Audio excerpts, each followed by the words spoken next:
আসসালামু আলাইকুম। সকাল সকাল মাঠে চলে আসলাম। উত্তরে বাতাসে অনেক ঠান্ডা লাগছে, মাঠে থাকাই মুশকিল, কিন্তু কি করব, জমির আইলগুলো কাটতে হবে, সাইডের কাদাগুলো সরাতে হবে, কিছুই করার নেই।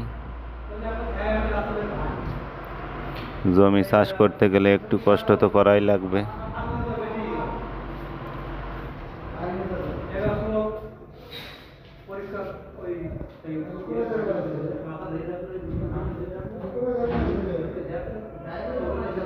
ঠান্ডার ভিতরে কাজ করছে, অনেক কষ্ট হচ্ছে।